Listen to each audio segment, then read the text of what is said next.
Thank you, everyone, for coming and more people coming to the Survivorship Lecture Series for February 2023. We have a special speaker today. We're excited about Dr. Frances Marcus Lewis. Lots of letters after her name, but the important ones are RN and PhD. She's a professor of nursing leadership at the University of Washington Medical Center, where she's a professor in the Child, Family, and Population Health Department, an elected affiliate of the Public Health Division, and a member of the Clinical Sciences Division of the Fred Hutch Cancer Research Center. She's devoted her entire career to studying the impact of serious medical illness on household family members, including the patient, spouse, caregiver, and school-aged children. And in all of her numerous studies, very prolific researcher, she is committed to health disparities research. Her research is extensive and includes large-scale descriptive and intervention studies, and she recently secured a 5-year multi-center randomized controlled trial studying families with parents with non-curable cancer, for which she's recruiting at UIC with our team. So today she'll tell us about her research efforts and family dynamics with cancer diagnosis and about her Enhancing Connections study at UIC. So thank you, Dr. Lewis, for joining us this morning. And go ahead whenever you're ready. Thank you, Debbie. Thank you, Debbie. I wish we had time for me to hear what each of you are doing in your practice setting. Everything I do, it comes from a place of wanting to assist families. Every question I raise, every grant I write with a colleague group, all focused on how can we help the patient, the family, the children, the caregiver have the best journey through the cancer they can. So I'm going to present this talk to you. I've sent the slides ahead so you can have a copy of those. They're in your inbox on the invite to this Zoom meeting. And if any of you afterwards want to send me a question or ask for a reprint or a PDF of anything, because I won't do any clinical statements today. My commitment to you is everything I say is based on at least one or more studies, and that goes beyond our own research program. It's my privilege to be here, and I've met Dr. Mance. It was lovely to meet her before, and I'm working very actively with Pam and VK in UIC.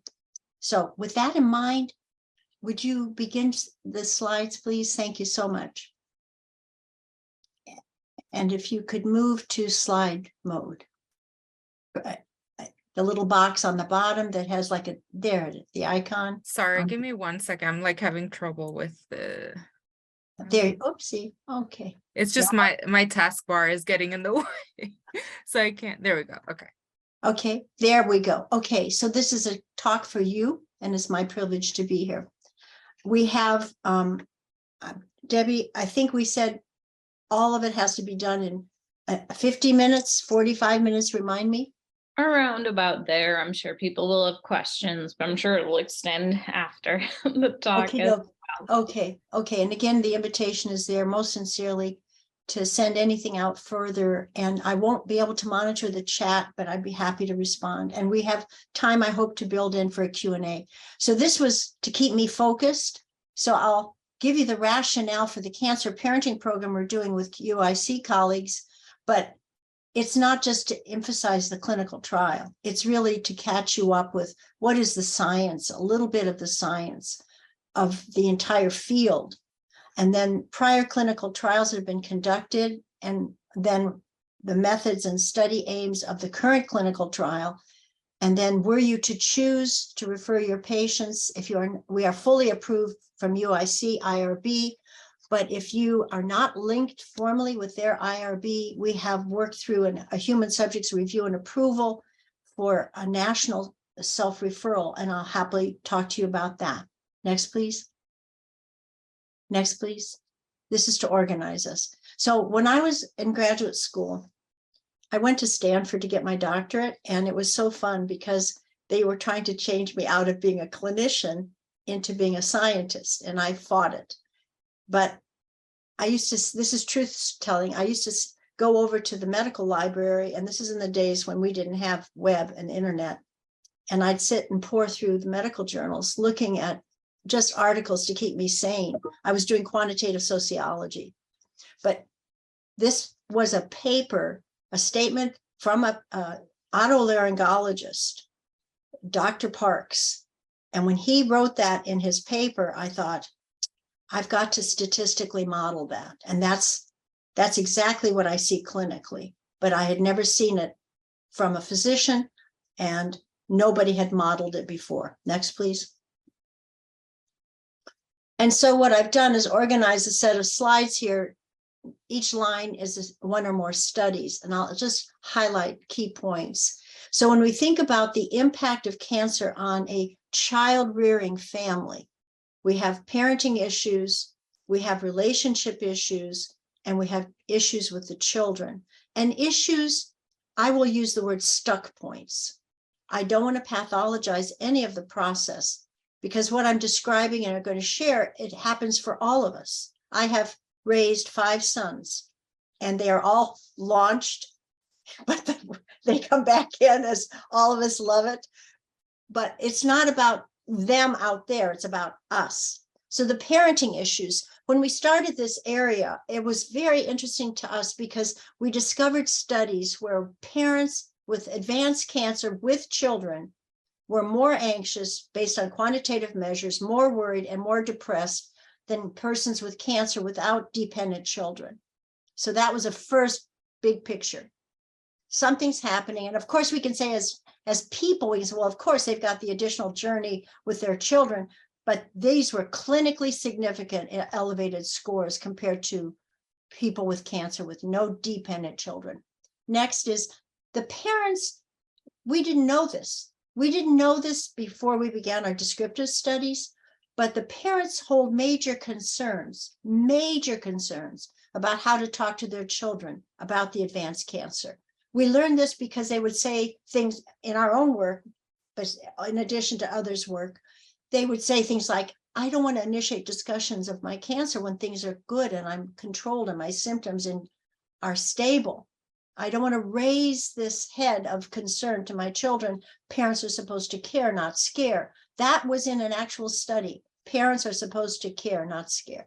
The last, they not only don't know how to talk about the cancer, they don't know how to initiate the discussion.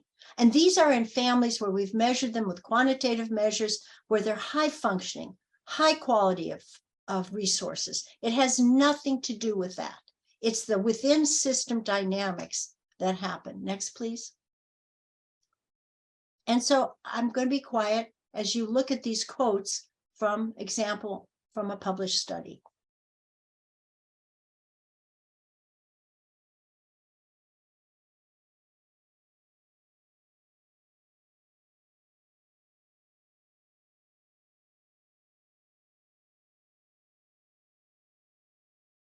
The words of the parent, the mother, the father. Actually, I take my statement back. This isn't published. These data came from our, yes, they are. They came from a pilot study of the current trial. Next, please. So now we look at adjustment. So maybe they can be, the parents can say, you know, these are not things that are easy for me. They measure depression, mood, they measure anxiety, all quantitative measures. Well, maybe the children and the adolescents are doing fine. So you don't wake a sleeping baby, if you will. Well, this was really important for us to see because we looked at the literature on the level of, forgive me, morbidity in the children of parents with advanced cancer. So about a quarter of them score at the clinical levels of anxiety, whether measured by the parent or the child. Almost a half are, well, a quarter to 40% are depressed. These are children based on quantitative scores. These are the children in the homes of the patients you see. And not quite, but 17 to 21% have behavioral adjustment problems. These are not my judgments. These are based on scores with high valid reliability coefficients. And at the bottom, the last sentence came from a study, and that was also a surprise, a longitudinal study, a comparative design.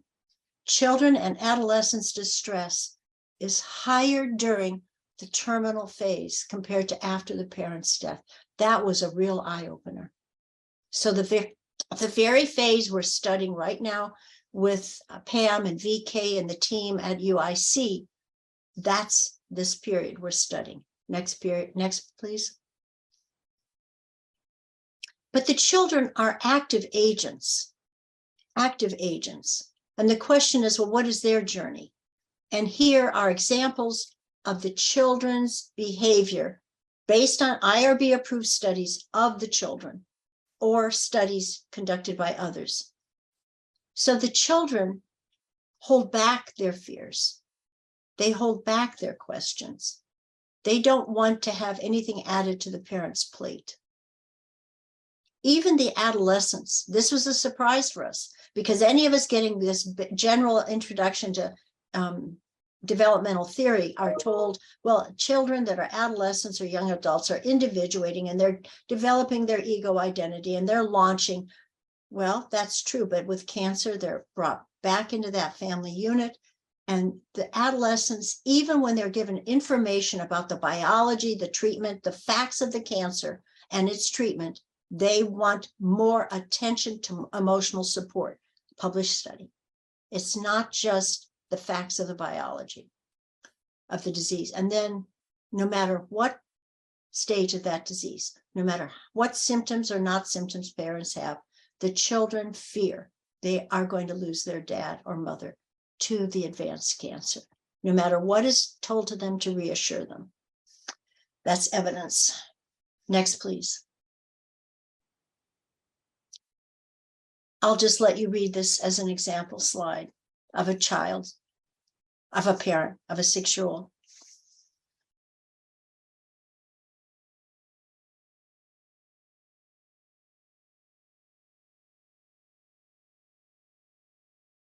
That idea of keeping it inside is what the parents understand. And we now know we've got 2 separate journeys, the child not wanting to burden, the parent not wanting to initiate, and they're going down this path. Next, please. Now, this is a new study we just finished. It's getting written up for the journals, but it's a very important study. And for those of you with prescriptive authority, I put this in here for a real big reason. And that is to say out loud, first time in the world, I'm saying it out loud, we have substantial evidence. This had 334 parents and children in this study, that study on the chart. I'll walk us through it. The depressed mood of the parent is not a neutral event for the child. And we used to think about it as creating this environment in the home. That's not incorrect. But something deeper is happening for these children. And when I saw this result, I can promise you, I reran the analysis. Dr. Almelia is my doctoral student, and she's now in Saudi Arabia. This is not good news. I'm going to see. Can you see my cursor if I go like this or not? Yes? Pam? No? Okay. So let me just focus us on the big boxes in the picture. So we see child-related concerns on the left, and we see above it the mother's depressed mood. That's not a new result. We know that when a mother has depressed mood, the child has greater illness-related concerns about their mother, not about their own cancer risk, but about their mother. That's not news. That's been established. And then if we look at the line between child's illness-related concerns and the child's anxiety, that is consistent with what we knew before. That is, the more concerns they had, the more anxious they would be. But we've never studied it over time. It's only been studied in cross-sectional designs. That's an over time analysis, and that child anxiety is 3 months later. 3 months later, the child's illness-related concern is still causing significantly elevated anxiety in the child. That's a new result. But here's the worst part and why it's here for you today, and why I say it. Notice that the mother's depressed mood arrow goes down to something called the child's desire for psychological proximity. That's a word that's in the literature, but what it means is the child is seeking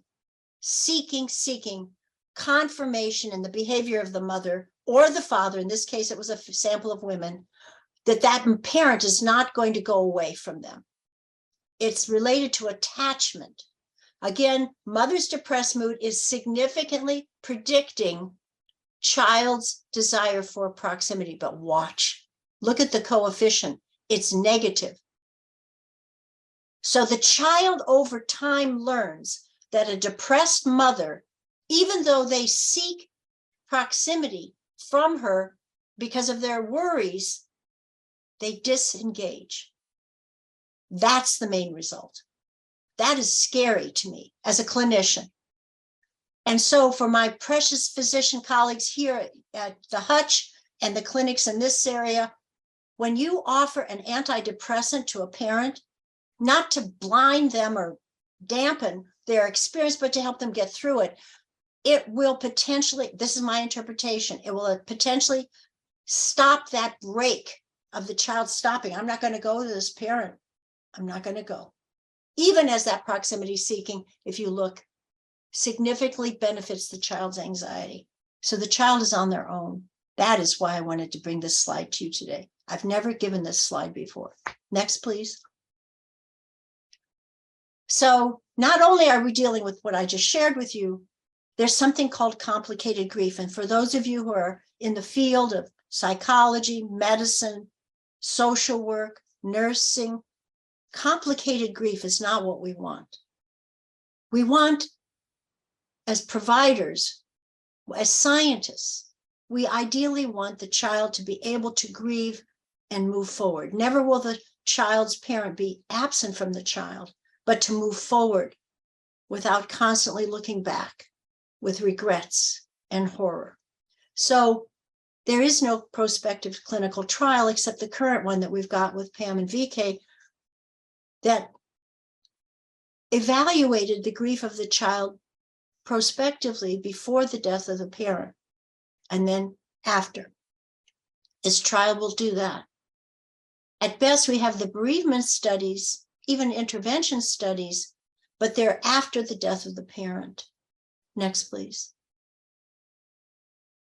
So right now we're in a formal, and we'll be writing this up, and VK and Pam will come in on it with us, but we have examined and we're doing a PRISMA 2020 systematic review of the literature, and we're still doing runs to get the most massive, careful set of studies. But we have identified these studies of prior completed interventions by others, but they're not scalable. I'm not trying to laud our work at all. I care about the family. I don't care about my grants. The existing prior interventions often involve intensive therapy. They often involve services from credentialed people that cannot be sustained over time. They are costly, and they may have good outcomes, but they're costly. But even the most optimistic trial, which was done by Kassane and his team, did not affect outcomes in the parents or the children, but it helped the family gain meaning from the experience. Well, that's a great idea, a great outcome. I value it. But how do you help a parent gain skills and competencies to go through this journey with advanced cancer with a child that benefits both the parent and the child and the quality of that relationship, and then post-bereavement? That's post-death. That's what this study is about. So it's not, the prior studies aren't scalable. This grant that I'm going to tell you scored at 4%, the 4th percentile. So that said, at least NIH thought it was something. Next, please. So in summary,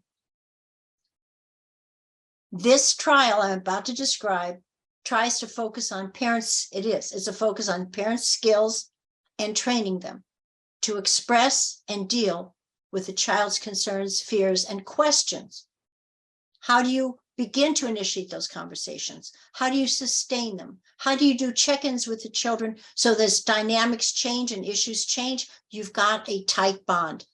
Enhancing connections, tight bond. And then it adds to the competencies, including confidence. So we distinguish between skills and confidence, and I'll get to that in a second. And then in the process of this, we've learned in descriptive studies, the parents have I'll use the word hotspots. Areas when they're talking with their child or thinking about their child in the child's presence, they'll start to cry.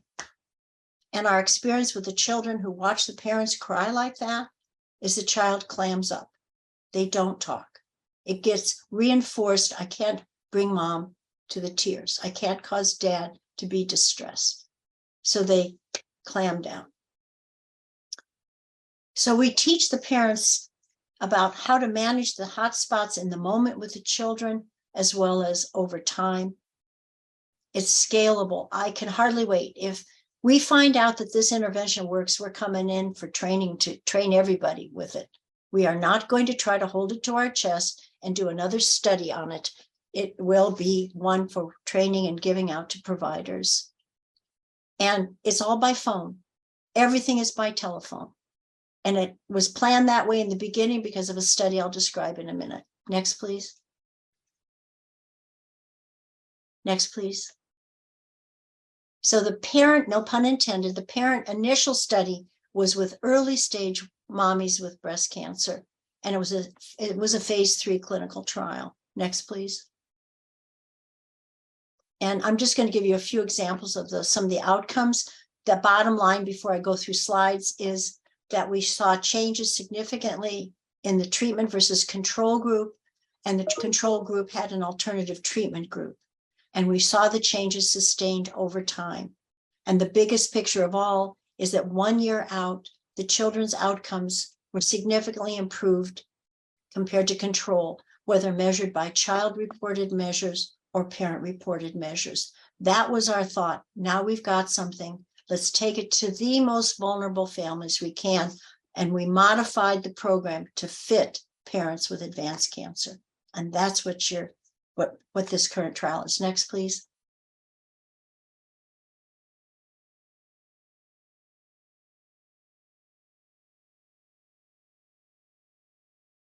Next, please. So the intervention baseline is all the same. Covariates are controlled for, but significant, the intervention, the experimental is the dash line. Next, please.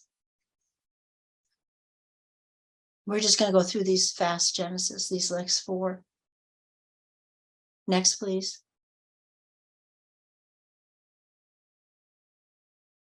I'm just trying to show you so it's motivational. We looked at the outcomes of the children. I'm just giving you examples. This is published in Journal of Clinical and Consulting Psych 2015-16. Next, please.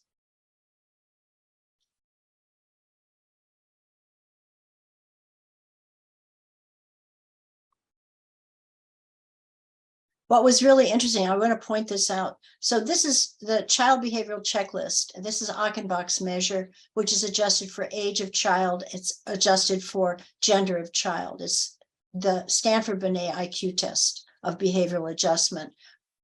But I want you to see the pattern. All of these results are significant, but I want you to see the pattern. So we get significant changes after program, and then the non-treatment group, the control group, gets worse, which is what we don't want to see. Next, please.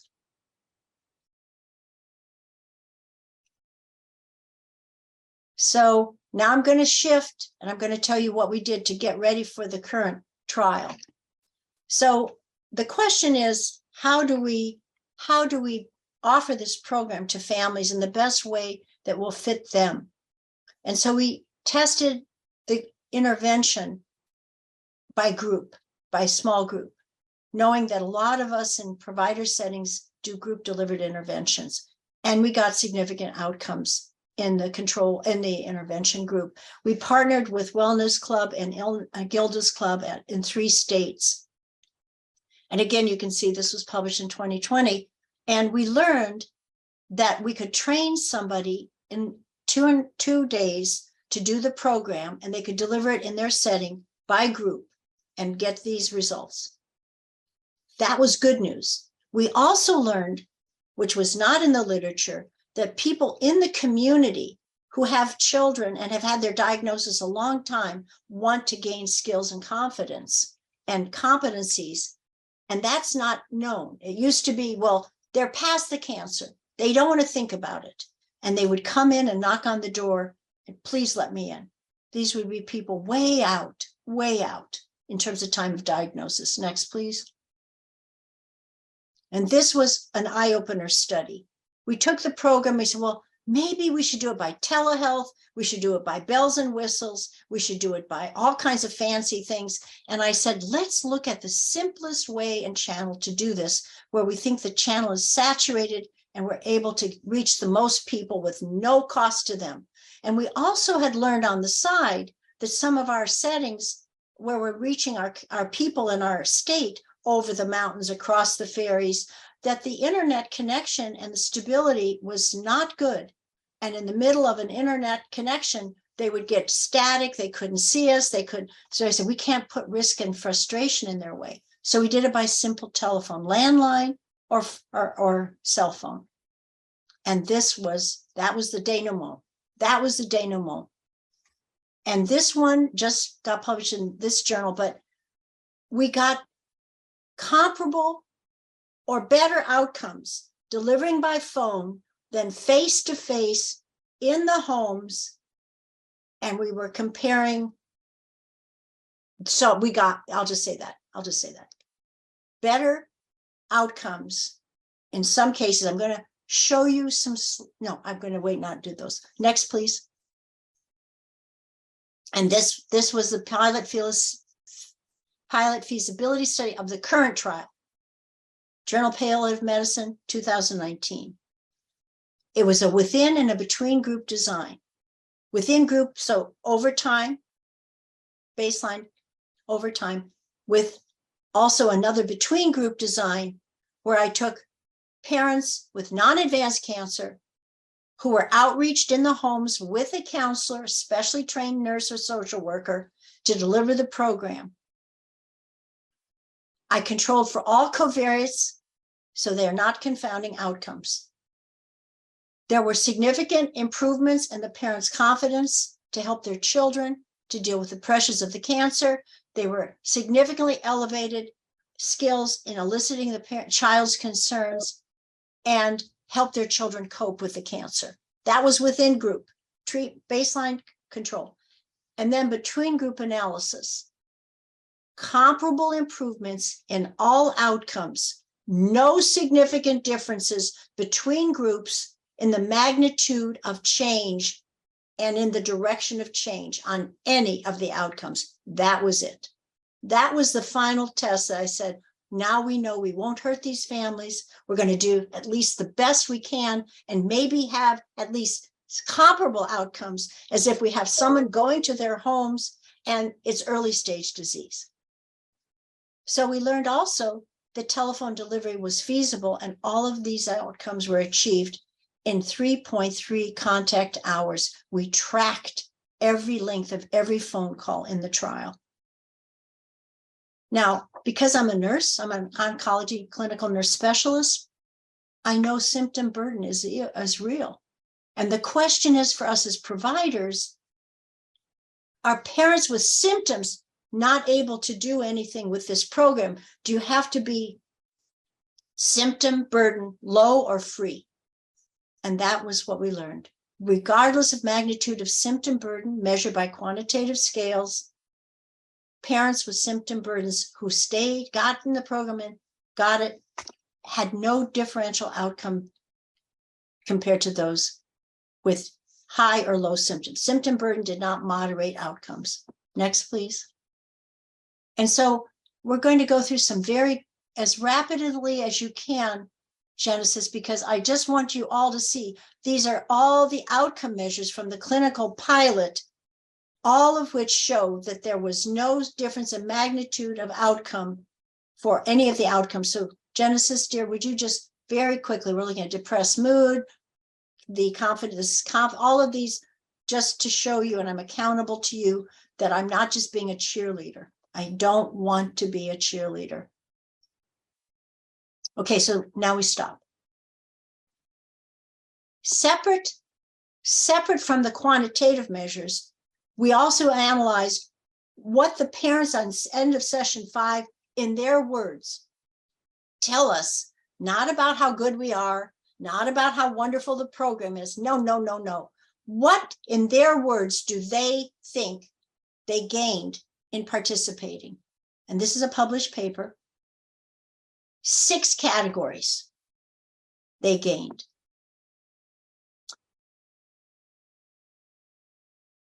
I want just, and these are their words. All of these categories are using the parents' words. They now know how to get ready for the conversation about their cancer.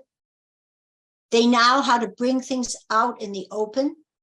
They know how to listen better to their child. They know how to get the child to open up when he or she is not opening up. And they learned something we didn't even plan in the intervention, not getting in the child's way.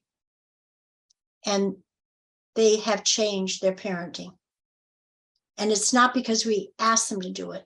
This was not our words forcing them. Next, please. And I'm not going to go through this because these are example quotes that I carefully chose from the published study for you to see as an example. But I want to go to the one that says not getting in the child's way. I think the biggest one for me was the way I was communicating with him. He's a quiet kid, so I was running every conversation. I need to allow him enough time to fully explain what he wants to say.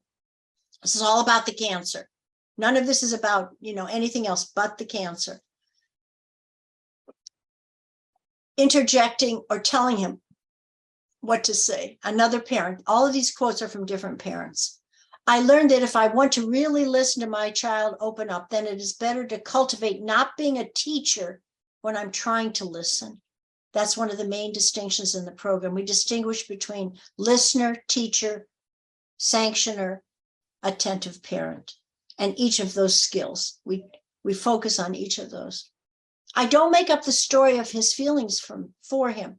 That's what we also found in the evidence. The parents will say, well, I think you're upset at me because but whatever. So they would project the words that they felt onto their child, not even getting the child's view. I have so many classic examples I could say, but I have to keep focused. Encourage her to come up with her own solutions. In the end, if I listen to her and don't just try to offer her solutions and acknowledge what she's feeling, then eventually she works her way to a solution. We teach the parents, PhDs, MDs, people with no college, people with high school, how to engage with their child, how to engage, and then to discover and uncover the child's experience.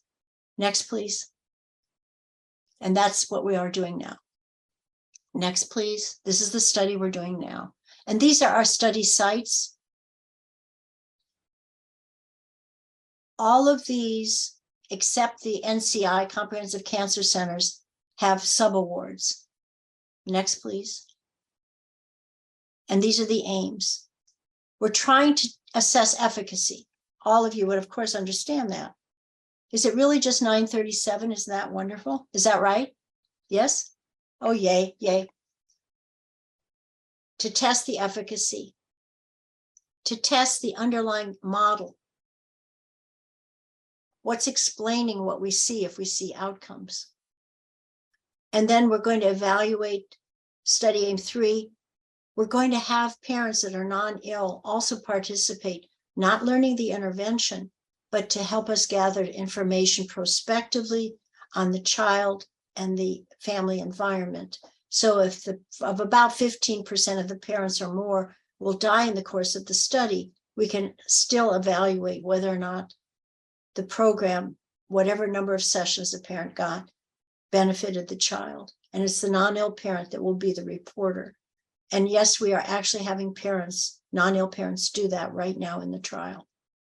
In study aim 4, we're going to test the moderating effects of the parent's symptom burden and the family environment to see if the tension or cohesion or communication in the family is moderating the outcomes we see. Next, please. And so it's a 2-group design. Next, please.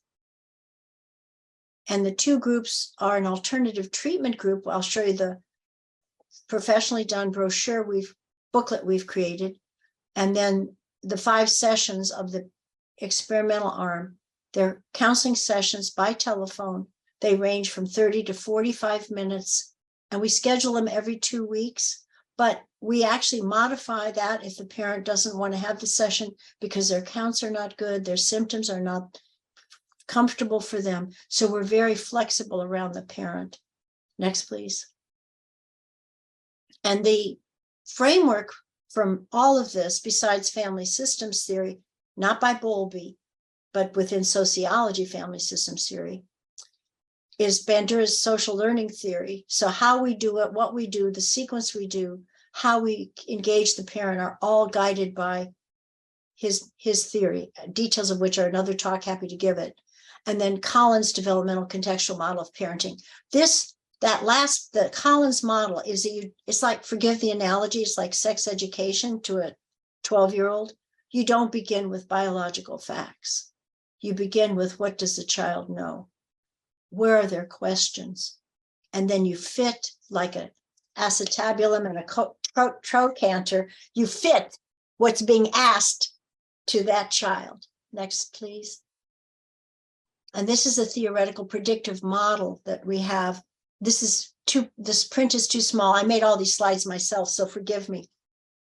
But the circles show us at the very far right, we're trying to change the child's behavioral emotional adjustment using the Achenbach.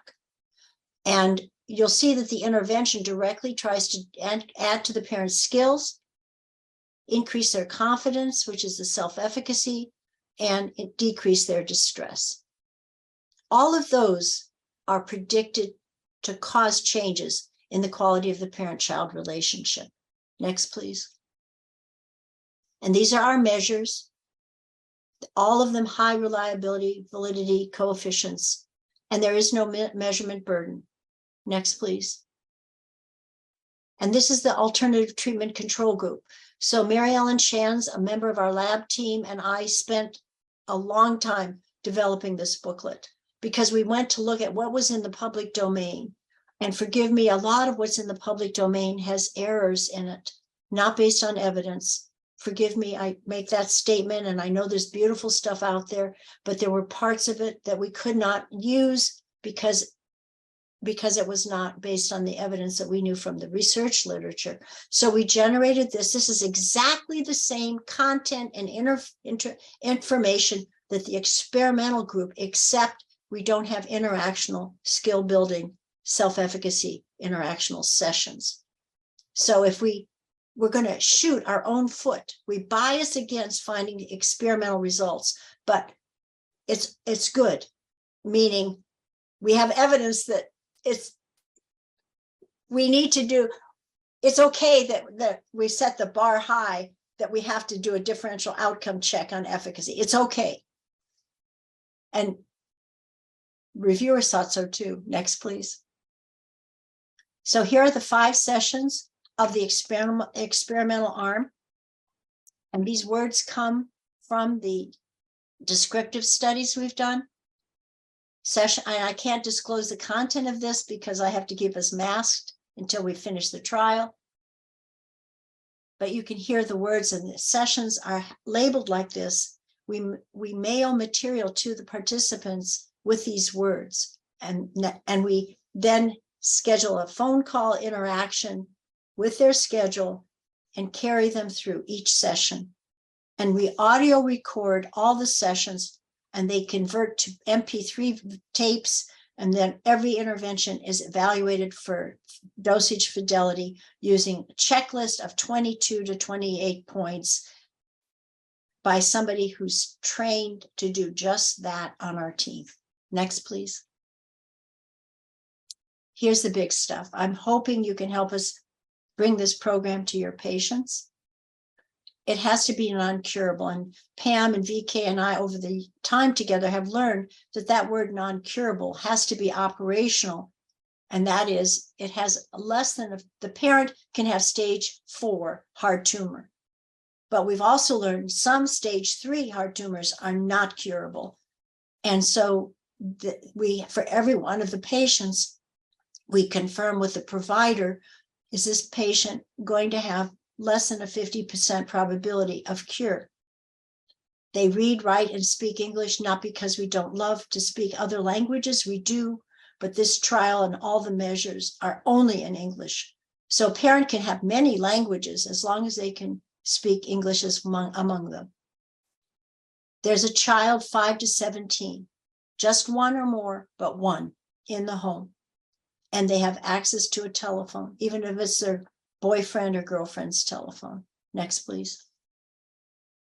Our goal to enroll is a large number because of the nature of the illness and loss for all kinds of reasons, but our efficacy sample is going to be 492 of the patients, and we'll have 492 of the non-ill, but the efficacy analysis is 492. Next, please. And we want a very diverse sample. We're working very hard for that. Next, please.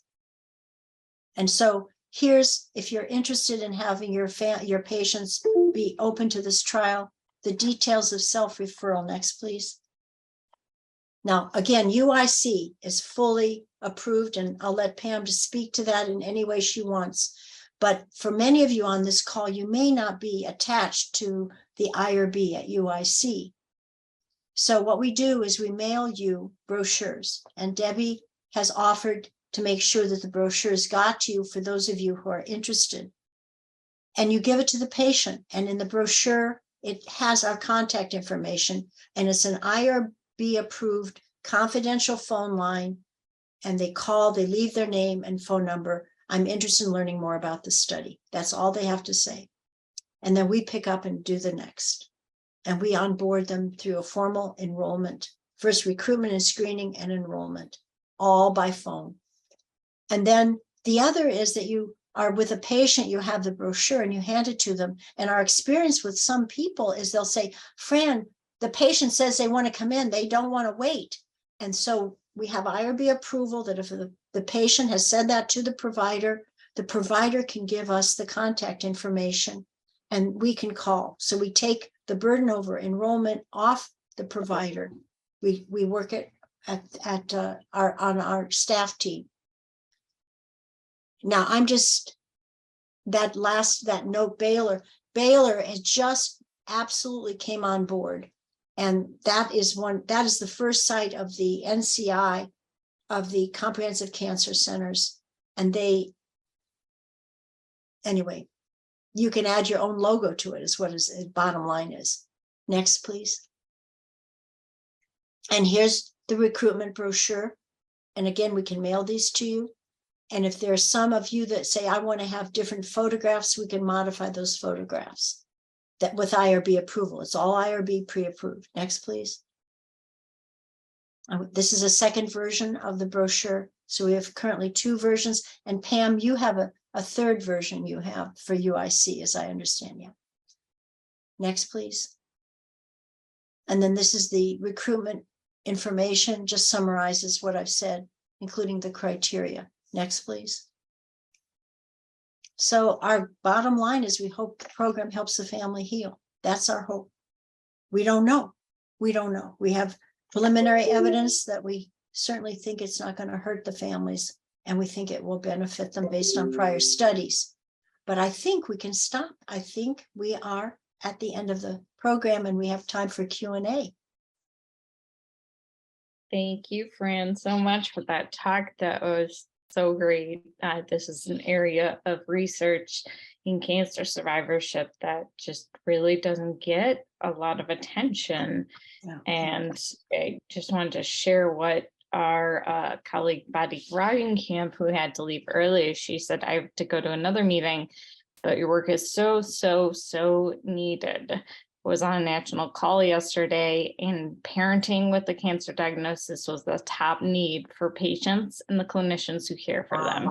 Thank you so much for all you do in this space. So thank you on behalf of everybody. This is so important, this work. Thank you, Pam, for helping to usher this study into UIC. Do you have anything to add, Pam, about this or how it's going? Yeah, no, thank you, Debbie. I want to make sure I give everybody a chance to talk, but I just feel so fortunate that we are a site for this really important study. I have been involved in a study that I feel like makes such an impact, so quickly. And I think, like Fran, you highlighted, is potentially sustainable, right? The fact that this doesn't require certified providers, that lay people in our clinic could be trained to deliver this, it just speaks volumes to, I think, what we can do with this if we see a benefit, which I think preliminary studies have shown. So really fortunate. The other thing I wanted to say was, Fran, something you mentioned a while ago, and if you're working with a patient who's really distressed and they're talking about, like, they've got a terminal cancer and they are really overwhelmed about being a parent in this situation, those are the patients we often don't talk to about enrolling in a study, but I think this is the exactly right study to potentially enroll them in. So, keep that in mind. If you're like, oh my God, this patient shouldn't be on any study, this is probably the one study that they may really benefit from. And the nice thing in our experience, at UIC, because we've sent, I don't know how many referrals now, Angelina Isguera is our research coordinator for this, and she's on the call. So she's our local person that you guys can also contact if you want flyers or have questions. But the other nice thing about this is the eligibility criteria are a little strict, and understandably so, right? You need to have the ill parent and a co-parent in the house, because if the ill parent dies, we still want to measure what's happening with the child, right? But UW does all of this sort of figuring out about, eligibility for the patient. So it's really great that we can kind of hand off, and UW does all of this work. And we know there's sort of standardization in the way it's done. So I would just encourage you, if you are touching patients, or interacting with them, I know we've got a lot of community organizations here represented on the call that really think, about how you might be able to reach this population and get this information to the population. I'll stop there because I know there's questions. So please. The pediatric oncologist, Christina Hunter, my old UIC roommate. I know, going back decades. Thank you so much. Thank you for the invitation to this presentation, and Dr. Lewis, thank you for an amazing body of work. So as Dr. Mance mentioned, I'm a pediatric oncologist, and so while I am every single one of your slides and every single one of your findings, I think applies just as well to the parent of a child with cancer. And it becomes especially important in situations where the child has a refractory cancer, and the lack of conversation and openness between the family and the child sometimes leads to pursuing therapies over and over, as opposed to, together coming to a realization that sometimes palliative or hospice care is the way to go. And so we are trapped sometimes in these situations where a lack of this very honest listening to the child communication, now from the child being the one suffering and under, leads to just overall, family turmoil and suffering of the patient in the end. So I'm sure you've gotten this question before. Any perils that you've seen, or any attempts at sort of involving this other large group of parents who need the same communication skills? I'm sitting here thinking, oh my goodness, that's another study. And so my thought was, as seriously as you were talking, I said, she's right. And my daughter is a pediatric oncologist, and hematology was one of her areas that she just had her heart gripped by. Mm-hmm. And she'd say, come be with me in the clinics. So, and I did, but so I got to see firsthand exactly things of what you're saying, but it's a different study. And so but here's what I'm going to say. If you want to take lead and write an RO3, I'll help you do it. RO3s are from NCI. They're perfect amounts of money to do pilot work. And I'd be happy to work with you, donated. I don't want any bigger grants. Pam and I and VK, we're running this trial and it is huge, but I'd be happy to be your helper bee. Yeah. I'm dead serious. I know the sessions. I know what the sessions content is. I've got copyright on the program. And yes, they have a parallel. They have a convergent parallel, but the referent would be that it's the child with the cancer. And, and of course, I think of some of the lead people in the field, and but I don't think I'm ignorant if there's been a trial on how to engage, how to that develop space. skills in the parent to talk with that ill child. I don't know that literature. That I do know what we do in the intervention absolutely is a close fit with what happens in your environment. So take it as an invitation. I'm dead Perfect. serious. I'm dead I appreciate serious. it. I will take you up on it. Okay. No Okay.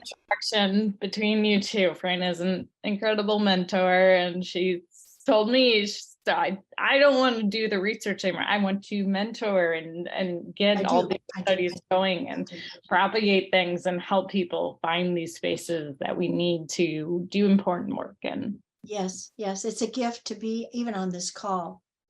I've looked forward to this call for months. Debbie asked me months ago, and I'm just honored to be here because you all walk the walk. I mean, Yeah. It's one thing to give an academic talk to people in an auditorium who are from all kinds of backgrounds and wonderful in themselves. But for all of us that walk this walk, it's a different journey. It's a sacred space we occupy with those families. And you can't even write the words. I mean, journal articles, they have to have certain kinds of structures. And I'm just always grateful that we can write the interview study and write those up because it's in the words of the parents that and the children, that the digits, the quantitative multivariate analysis that I do comes to life. Anyway, is there any, I don't want to avoid any questions. Dr. Fine. Do you have anything to say from Pediatric Cancer Survivorship? I just want to introduce my background because I do internal medicine and pediatrics, but I came to Survivorship through Mary Lou Schmidt, who's such a fantastic mentor. And this has such huge implications for other parents who are dealing with major stressors in their lives. And children feel their stressors all the time. And I see that in my primary care work. So this has huge implications. Yes. Oh, sorry. Go I ahead, was going Fran. to say, so I went, building on what you just said, none of you are doing your work because you want to publish articles. I appreciate that. But what I didn't say from the beginning is I'm happy to have any of you say, Fran, I'm really interested in this subgroup. I'm really interested in little boys, 8 to 10. Those kinds of subgroups, because there's a lot of mythology around some of what happens. And I'd be happy once we have enough data and we're moving forward, because we're in the enrollment phase right now, and we're in a very big bolus of enrollment. And that's wonderful news. But I'd be happy. We have a publication commitment, which is that we want to share these data. I just have to de-identify them, and I'm happy to analyze them within the subgroup. I just could never identify your patients or your clinics, but happy to work on a co-authored publication or set you up, help you take lead. I don't need any more papers. I just want to help the families. That's what I want. I do. Mangisha, do you have anything to say from our community? I do. Thanks, Debbie, for bringing me into the conversation. And thank you so much, Dr. Lewis. This was really, I think your body of work reflects so much of what we see every single day at Wellness House and our child and family programs. You described these parallel journeys of the parents not wanting to burden the children and the children not wanting to burden their parent, and what that is like. And in so many ways, the programs that we offer serve as that kind of intersection and opportunity to just begin those hard conversations. Yes. And so much of it is based on the simplicity of just, working on the communication skills and supporting the parents and, addressing the hot spots that you talked about. One of the curiosities that I had, I have several. And so I think you may have connected with us as an organization in the past. Yes. So I would love to come back to that as we are really revitalizing our child and family programs. I'm wondering if you can say, maybe just in a few minutes, what are some of the, I imagine that a lot of your work transcends cultural and, diverse, really kind of comes down to the human experience. But I'm just curious about any kind of cultural insights or, in working with families from all over, including in Hawaii. Mm-hmm. Yes. So there's levels of answers, and we can have this conversation additional beyond. So So I would just, in fact, the beta testing of the program as group delivered was beta testing in Chicago, and Philadelphia and Iowa. And that was the ECG program.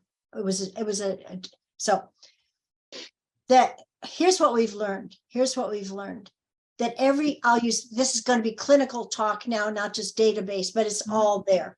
We've learned that every family has a dance, and that all the normative stuff we learned in our doctoral and medical program trainings, it's relevant, but it's not as enriched by reality as it needs to be. So what we do with whatever we're doing, and we have tested it, 15% of the people or more were underrepresented or ethnic or racially diverse. But Seattle is mostly lily white, so hence it's a problem. But we've tested it in other sites, and we do have diverse samples. I want to give you anecdotally examples of what we've experienced and then how we responded. I'm thinking right now of a beautiful family, not with the EC pilot, but the pilot work. This was a family coming from Indonesia, and the mother had the disease, the father had the disease.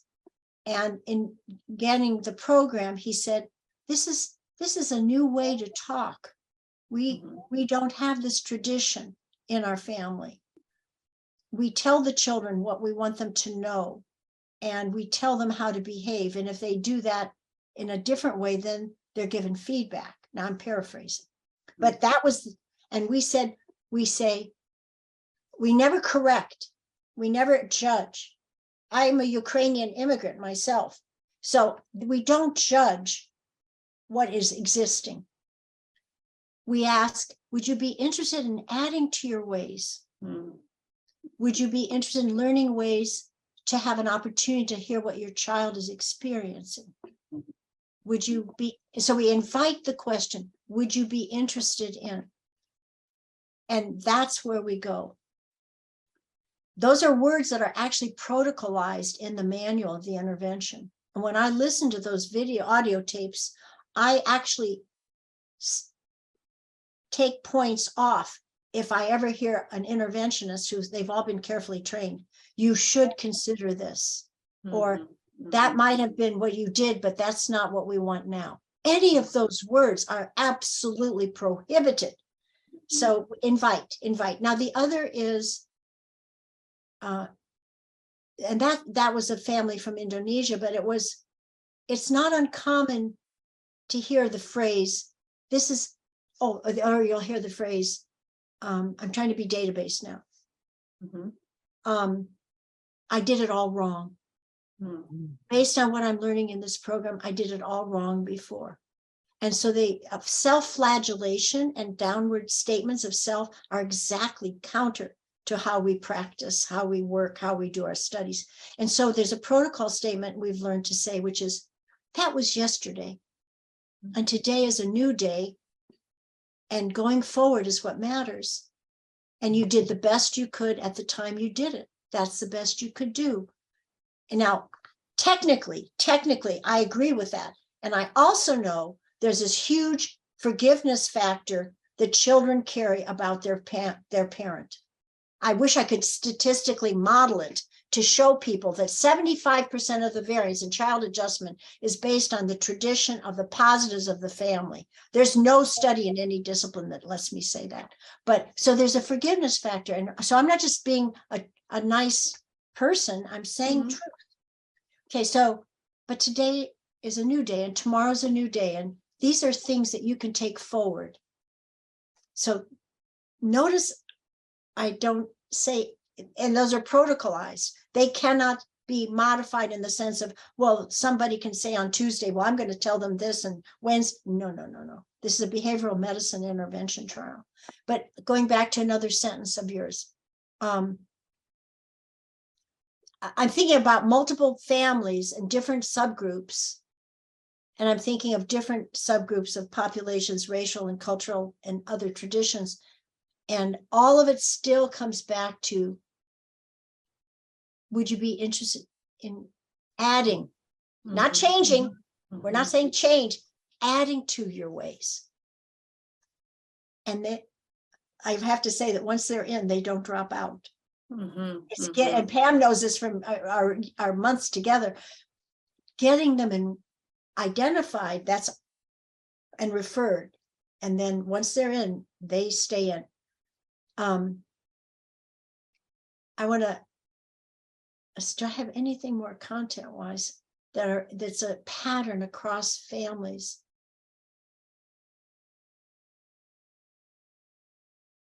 I know, here's another example.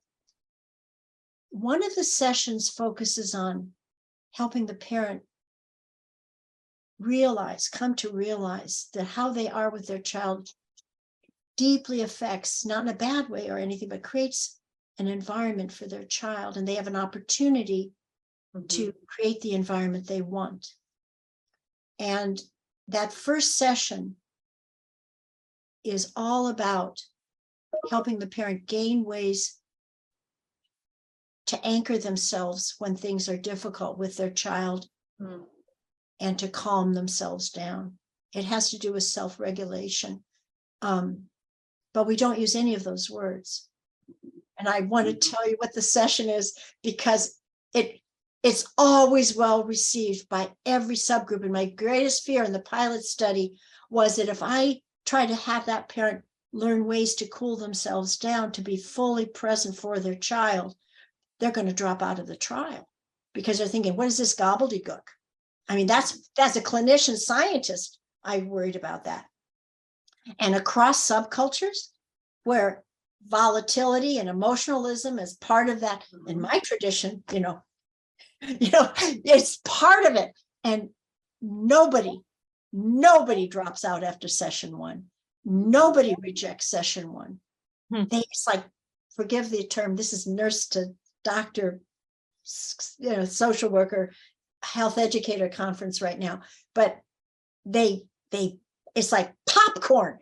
They can't believe how easy it can be because we do it in a certain way. And I can't tell you because the program is, locked into a trial, but it is so amazing. And it has to do with neurotransmitters. What I designed for that session is not just about cooling down, but is to interrupt neurotransmissions in a certain direction by motor activity. So I'm trying not to say too much, but all of that is culturally acceptable, and they don't have to buy things. They don't have to listen to imagery tapes. They don't have to do mindfulness meditation, which I love. That's not part of this. It's got to be something for 3 minutes they can do when that child turns to them and says, Mommy, are you going to be here for my birthday next month? And they mean dying. They don't mean, are you going to be with your friends? Or, Dad, are you ever going to be able to come back and be at soccer with me ever again? Those are the questions those children will ask their parents. And in the interactional training sessions with that parent, with the counselor, we put those on the surface for them to practice with. And we also grow the text from their words. So we don't impose, and we ask them things like, what are the things you care about what are the things you want to know that you haven't yet discussed with your child? You want to know what, I'm paraphrasing because I can't give you the intervention, but it's, what are an issue, question, or concern you have about your child's experience with your cancer? And so the mother, the father in this trial says it, but we don't let them just say it. Forgive me, we don't. We have them write it down. And we've learned that's so essential. It gives them a way to write, and they do. We've never had anybody who hasn't written anything down, regardless. So we're coming out of SCT that way. We're using all the senses of the parent in order to help them gain skills and confidence. And the phrase is, we get them out of their heads. And that means I'm not a head therapist. I'm not. I'm a nurse. I want to help them gain competencies and skills. So, oh man. We could Yeah. listen to you all day. I Fran. know. I know, we've got to go. I regret asking the question at I this gotta- late, but I don't regret asking it because I feel like I feel so fortunate for the wisdom you just shared. So thank you for this extra time and thank you for your work. And I hope we can connect in the future. I hope so too, but also, the brochures are ready. And if some of you say, but Fran, we've got climb happening, or, oh, Fran, we've got our own program, you can still give it. Yeah. I will document it. It'll be a covariate in the analysis. We don't hold anything back from these families. So Yeah. all we need is you to signal to Debbie and say, Genesis or will Pam, send it. and say, I would love to have some brochures. That's Yeah. what, Genesis is going to send out the electronic version, so you'll get that and follow up and connection. And Genesis, be sure to include Fran's email so everyone can, if they wish to, contact her, because I know she's welcome to all the feedback and all the mentorship that she can handle. I do want to get to Tamara's question here. She was also congratulating you and thanking you for your work, and wondered if you're doing any analysis with respect to gender of the patient with cancer, or single parents or non-null parents prior to death of a parent with cancer. that we have, for the recruitment criteria, we have to have non-single parents, but the program would generalize it. The only reason we have the non-ill parent is because of data. And we need to have the data for the third aim because of the science. This is an NIH grant. So we But always, Fran, we should also add that non-ill parent can be a grandmother, a friend. It doesn't have to be, there doesn't have to have the marriage relationship, right? It can be anyone who's helping to raise the child in the home at least 50% of the time. Yeah. Right. So it's very loosely defined. yes, and we're thrilled that NIH gave us this with such a broad range of eligibility.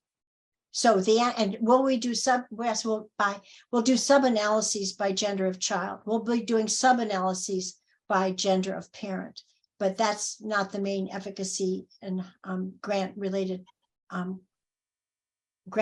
questions. But those kinds of questions is an example of one of you calling and saying, or sending me an email, say, Fran, would you please be interested in doing such and such? And we can look at that and offer it up as a secondary analysis. And Pam and VK and all the PIs were very committed to lots of secondary analysis. These data are going to be shared. We have to be committed to writing up the results for NIH, and we will be the authors on those, but others can come in on that if there's a contribution from you, and others of you can ask secondary questions, not less important, but not the 4 research questions we have to answer for the grant. So happy to do that. But people, my joy to be with you. It is 10:12. It's way later for you. It's afternoon. You're cutting into your lunch break. Please be comfortable reaching out to me for anything. Thank you again, Fran. Tamara, did you have any other follow-up from that comment? Great. Well, thanks to everyone for being here. Thank you, Fran, so much for all your wisdom and work in this. And we're excited to see how the study goes. I thank you for all the work you do with your families, people, all the patients you see. This is the walk you do. I can't honor you enough. Bye. Bye. Bye, everyone.